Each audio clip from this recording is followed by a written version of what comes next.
সেহেতু তন্ত্রের কয়েকটা জিনিস নিয়ে আমি আজকে আলোচনা। প্রথম কথা হচ্ছে, তন্ত্র করতে গেলে আমাদের জ্যোতিষটা কিন্তু করতে হয়, কারণ জ্যোতিষ ছাড়া তন্ত্র করা যায় না।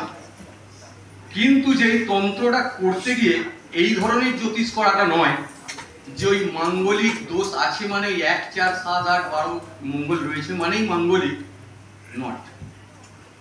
কারণ তার ডিগ্রি আছে, তার অনেক ভাবের ব্যাপার আছে, জায়গাগুলো আছে, সেগুলো দেখে তারপরে তাকে যদি মাঙ্গলিক হয় তখন সেই মাঙ্গলিকের কাজগুলো করতে হবে। মানে এইভাবে প্রত্যেকটা, আমি জাস্ট এক্সাম্পল দিলাম। তো এইভাবে জ্যোতিষটা সঠিকভাবে করে তবেই কিন্তু তন্ত্রের কাজটা করতে হয় বা আমরা করি।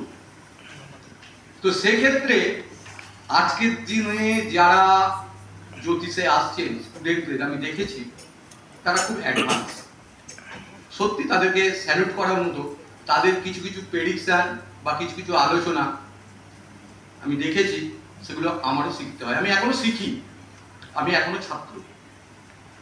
কিন্তু তন্ত্র বা জ্যোতিষ যাই করি না কেন, সর্বপ্রথম কিন্তু একজন ভালো মানুষ হতে হবে, সৎ মনের মানুষ হতে হবে, তবেই কিন্তু সেই কাজটা মন দিয়ে করা যাবে। যে কাজটাই আমি করবো না কেন মন দিয়ে আমায় করতে হবে।